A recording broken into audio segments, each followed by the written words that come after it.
Hello students, welcome back to physics class. Students, आज हम यहाँ पे BSc final year 5th semester का सॉलिड स्टेट फिज़िक्स का पेपर 1 करने जा रहे हैं। तो आप यहाँ पे मेंशन कर दीजिए पेपर 1 सॉलिड स्टेट फिज़िक्स का।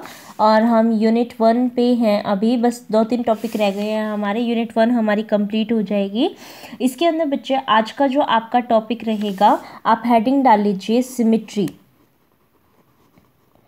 आपका आज का टॉपिक क्या है? सिमिट्री आपका आज का टॉपिक है। तो सबसे पहले आप सिमिट्री के बारे में जानोगे, ठीक है। एक्चुअली में सिमिट्री क्या होता है बेटा, कि जैसे सपोज आपने कोई लाइन लगाई, ठीक है, इसके यहाँ पे और यहाँ पे चीज़ें क्या है, सेम सेम सी आ जाए। सिमिट्री यानी कि सेम सेम सी, ठीक है।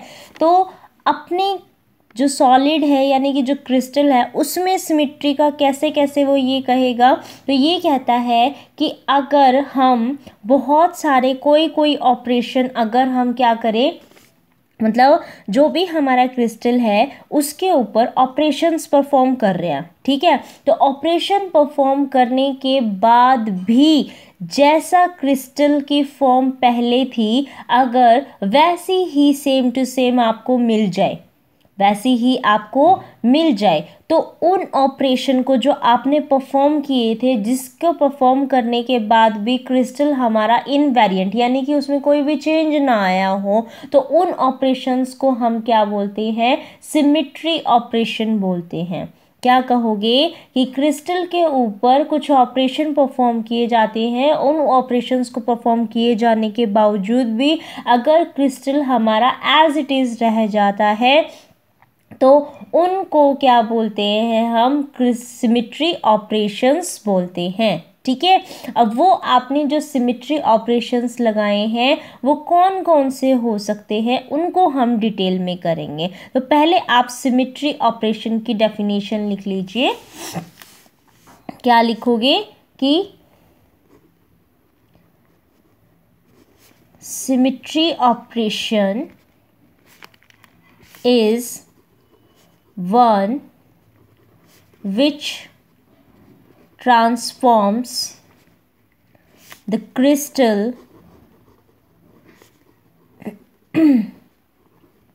to itself, and under the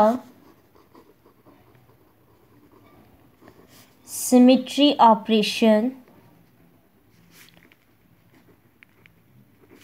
crystal remains invariant, that is the symmetry operation, ठीक है। अब सिमिट्री ऑपरेशंस जो आपने बोले हैं, ठीक है, वो आपके कौन कौन से उसमें हैं, तो उनको डिस्कस करेंगे, ठीक है। तो आप पहले लिख लीजिए फर्स्ट, ट्रांसलेशन। ट्रांसलेशन के अंदर ये कहना क्या चाह रहा है बेटा, पहले उसको समझ लो, ठीक है, फिर उसके भाव को समझेंगे। ये कहना चाह रहा है कि सपोज आपने क्या किया, कुछ लेटिस पॉइंट्स लिए हुए थे, ठीक है, आपने कुछ लेटिस पॉइंट लिए हुए थे। इसके अंदर सपोज मैंने इस एक्स डायरेक्शन के अंदर ऐसी वाली एक ट्रांसलेशन बना दिया, यानी कि एक ट्रांसलेशन वेक्टर की कोई पोजीशन के ऊपर था, मैंने इसको लगा दिया। हर उसके ऊपर ये वाला भी ऐसे चलेगा, ये वाला भी ऐसे चलेगा, ऐसे ही ये भी ऐसे, ये भी ऐसे, तो ये एक डायरेक्शन में, ये इसके पैरेलल, ठीक है, ये क्या होगा? इसके पैरेलल। ऐसे ही सपोज मैंने 7 7 7 लिख दिया, ठीक है, इनके बीच का गैप भी इक्वल है, और सारा इसका ऊपर भी जो रहेंगे इनके ऊपर का भी गैप इक्वल है। और जैसे इस डायरेक्शन में y के अलोंग देखा, इस डायरेक्शन में x के अलोंग देख रही हूँ, तो x के अलोंग ये डायरेक्शन भी है, ये भी है, तो ये दोनों एक दूसरे के पैरेलल रहेंगे ट्रांसलेशन वेक्टर, ठीक है। तो ये यही कहना चाह रहा है इसके अंदर कि ट्रांसलेशन वेक्टर के अंदर जो भी हम क्रिस्टल लैटिस का जो कोई भी डिस्प्लेसमेंट लेके चल रहे हैं, क्रिस्टल लैटिस का जो डिस्प्लेसमेंट लेके चल रहे हैं, वो जैसा एक ट्रांसलेशन वेक्टर आपने लिया था वैसा ही दूसरा उनके बीच में, जैसे ये t है तो इसके बीच में भी ये t ही ट्रांसलेशन वेक्टर बन रहा है, और ये बिल्कुल सेम बन रहा है, जिसकी वजह से हमारा जो क्रिस्टल है वो अनचेंज्ड रह जाता है। सेम की सेम, मतलब जैसा पहले था उन एटम्स के बीच का जो डिस्प्लेसमेंट था वो इक्वली करवा दिया मैंने, तो वो एज इट इज़ ही रह गया क्रिस्टल, उसमें कोई भी चेंज नहीं आया। तो इस टाइप के आप उसको क्या बोलोगे कि यहाँ पे जो सिमिट्री हो गई वो कैसी हो गई, आपकी ट्रांसलेशन सिमिट्री हो गई है। कैसी हो गई है, ट्रांसलेशन सिमिट्री, क्योंकि आपने इनके बीच में अगर ये T1 था तो आपने T1 को ही रिपीट करवाया था, तो क्रिस्टल जैसे पहले था वैसा का वैसा ही रहा, उसमें ज़्यादा चेंजेस नहीं आए, क्योंकि दो लेटिस पॉइंट के बीच का जो डिस्टेंस था वो आप हर उसमें क्या कर रहे हो, इक्वली ही डिस्प्लेस करवा रहे हो, जैसा पहले के उसमें था उतना ही दूसरे के उसमें भी हुआ। ठीक है, तो इसकी वजह से उसके ऊपर कोई भी फर्क नहीं आया है। तो आप क्या लिखोगे इसके अंदर, क्रिस्टल इज सेड टू, एक मिनट, said to possess translation symmetry if the displacement of a crystal lattice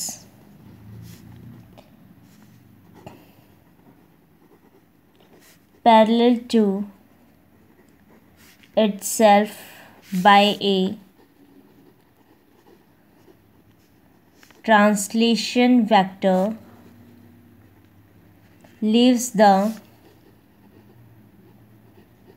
crystal unchanged। ठीक है, तो उसको क्या बोलेंगे, उस सिमिट्री को हम ट्रांसलेशन सिमिट्री बोलेंगे। तो मैंने आपको बताया था कि अगर इन दोनों के बीच में कोई एक मैं लगा रही हूँ, तो अगर वो इक्वली आपके उसमें डिस्प्लेसमेंट जो है अगर सिमिट्री की उसमें लगाई गई तो उसके अंदर क्रिस्टल के ऊपर कोई भी चेंज नहीं आएगा। तो ऐसे ट्रांसलेशन वेक्टर की जो चेंजमेंट हम करवा रहे थे सिमिट्री के उसमें, तो उसको हम क्या बोलते हैं, ट्रांसलेशन सिमिट्री बोलते हैं। ठीक है, तो अगर T अप्लाई किया जा रहा है किसी R के ऊपर, तो दूसरा हमारे जो उसमें R डैश बना है तो वो हमारा एग्जैक्टली हमारा R के ही आइडेंटिकल आएगा, क्योंकि हम इक्वली T को उसके ऊपर लगा रहे थे। ठीक है, तो लिखो thus if a translation operation T vector is applied on a lattice point R vector, we get another lattice point R dash vector which is exactly identical to R। ठीक है, vector, so R dash vector is equal to R vector plus में T vector, where T vector is translation vector. तो मेरे को नहीं लगता इसमें आपको कोई भी प्रॉब्लम आएगी। नेक्स्ट सिमिट्री के ऊपर चलते हैं जो कि अपनी होती है रोटेशन सिमिट्री। नेक्स्ट पे चलो, रोटेशन सिमिट्री। नेक्स्ट हेडिंग डाल लीजिए, रोटेशन सिमिट्री। अब आपके मन में आ रही होगी रोटेशन में, कहीं रोटेशन तो सर्कुलर फॉर्म में तो नहीं करवा रहे? यस, हम यही करवा रहे हैं। क्या कि हमने एक सर्कल के अंदर कोई भी चीज़ ली है, एक पर्टिकुलर एंगल ले लिया, ठीक है, कि ये पर्टिकुलर एंगल बार बार रिपीट करते जाएं, ठीक है, जिससे इसके ऊपर अगर कोई डिस्प्लेसमेंट कुछ भी करवाना हो आपको, तो इसमें ये जो एंगल है, अगर इसके अबाउट हम किसी भी क्रिस्टल को इस एंगल के अबाउट क्या करवाते जा रहे हैं, बार बार रिपीट करवाते जा रहे हैं, तो उस रोटेशन की वजह से उस क्रिस्टल के अंदर कोई भी चेंज नहीं आएगा, क्रिस्टल एज इट इज़ बना रहेगा। तो उस रोटेशनल सिमिट्री, उसको क्या बोलेंगे, जो हमारी सिमिट्री बना के घुमा रहा था उसको, यानी कि सेम एंगल के ऊपर कर रहा था, तो उसको बोलेंगे हम रोटेशनल सिमिट्री। उसको क्या बोलेंगे, रोटेशनल सिमिट्री। अगर उस एक्सिस को भी एक एक्सिस के अलोंग हम पर्टिकुलर एंगल से ही उसको वो करवा रहे हैं तो हमारे उस क्रिस्टल के अंदर या जो बॉडी है उसमें कोई भी चेंज नहीं आता। अगर चेंज नहीं आएगा तो हम उसको यही बोलेंगे, ठीक है। तो इसके अंदर लिखिए, a crystal is said to possess rotational symmetry if its rotation about an axis by an angle theta leaves the crystal unchanged। ठीक है, तो उसके ऊपर मतलब कोई चेंज नहीं, वो नहीं आ रहा, चेंज नहीं आ रहा, यानी कि जो क्रिस्टल है वो हमारा पहले जैसे ही आ रहा है, भले ही मैंने उसके अंदर थोड़ी बहुत रोटेशन इक्वल उसमें उसको करवा दी हो, ठीक है। अब वो कितने उसकी हो जानी चाहिए तो आपको पता होना चाहिए, ये पूरा कितना था 360 का, तो 360 को जितने आप उसमें जैसे 4 में करवाना चाहते तो 4 से डिवाइड कर दो, उतने एंगल्स हमें पता चल जाएंगे। जैसे 90 90 90 90 हो गया, 360 को 4 से डिवाइड करेंगे तो, ठीक है। तो इस तरीके से हमें इक्वली उसमें एंगल मिल जाएंगे। तो आप यहाँ पे ये भी लिखो कि if A crystal retain its identity after a rotation of 360 by n about an axis, the crystal is said to possess n-fold rotational symmetry. यानी थीटा कितना होना चाहिए 360 बाई एन। 360 का मतलब है बेटा 2 पाई, तो 2 पाई बाई एन, ठीक है। जहाँ पे जो एन है हमारा वो क्या रहेगा, हमेशा इंटीजर फॉर्म रहेगा, ठीक है। तो आप लिखो कि एन इज इंटीजर। तो अगर ये इस तरीके से दिखा रहा है तो किस एंगल से मैं इसको रोटेट करूँ कि इसके उस पे क्रिस्टल पे कोई भी डिपेंड वो ना करे, ठीक है। तो इसके अंदर हम फिगर 7 का ही लेके चल लेते हैं कि 7 जो है वो हमारा सेम रहता है, पर्टिकुलर हम जो थीटा है उनकी रोटेशन पे करे जा रहे हैं, ठीक है। तो figure 7 remains same after rotation bye an angle theta. तो आप यहाँ पे कर दीजिए, जैसे सपोज ऐसे ऐसे करके इसकी कुछ 7 ऐसे हो गए यहाँ, और यहाँ पे कुछ ऐसे बन जाएगा, फिर यहाँ ऐसे, यहाँ वाले में 7 ऐसे, ठीक है। तो ये हमारे पास कुछ एक सर्कुलर वे में ऐसे बन जाएगा, ठीक है। तो इनके उस पे हम, ये बन गया, ठीक है, ये तो आप यहाँ पे अपना थीटा एंगल बना सकते हो सबके, ठीक है, बन गया ना, ठीक है। तो ये सारे इक्वली उसमें क्या कर रहे हैं, उसको डिवाइड कर रहे हैं, तो ये सेम उसमें हमारा 7 की ऐसे रोटेशंस उसमें बन जाएगी, कोई फ़र्क नहीं आएगा उसकी सिमेट्री पे, ठीक है। तो ये हमारे पास यहाँ पे कंप्लीट हो जाता है। उसके बाद नेक्स्ट हेडिंग डाल लीजिए आप, रिफ्लेक्शन। नेक्स्ट हेडिंग डाल लीजिए, कौन सा आ गया, सेकेंड, ठीक है। थर्ड आ गया ना, थर्ड आपका क्या आएगा, रिफ्लेक्शन, ठीक है। Reflection in a plane, third heading डाल लीजिए।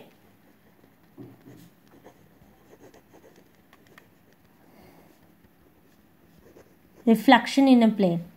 आपको क्या करना है बेटा, रिफ्लेक्शन देखना है, ठीक है। तो रिफ्लेक्शन कब होएगा, जब किसी चीज को हम क्या करें, ये तो इसका डायग्राम हो गया, ठीक है। अब आएगा रिफ्लेक्शन ऑफ प्लेन का, यानी कि कोई एक सर्कल फॉर्म में हो गया, अगर मैं इसको दो भागों में बांट दूं इस तरीके से कि जो यहाँ होगा वही चीज मेरे को यहाँ दिखाई देगा, तभी तो मैं इसका रिफ्लेक्शन कहूंगी कि यहाँ पे है, तभी तो इसका रिफ्लेक्शन ये होगा। इसका मतलब हम क्या करें कि कोई भी प्लेन या लाइन किसी भी उसमें हम वो कर रखा है, तो हम किसी भी क्रिस्टल को दो आइडेंटिकल हाफ्स के अंदर काट दे इस तरीके से कि एक की दूसरी क्या लगे, उसकी इमेज लगे, तो इस टाइप के उसको हम क्या बोलते हैं, आपका रिफ्लेक्शन बोलते हैं, ठीक है। तो आप क्या लिखोगे, a crystal is said to possess reflection symmetry if there exists a plane or line in two dimension in the crystal which divides the crystal into two identical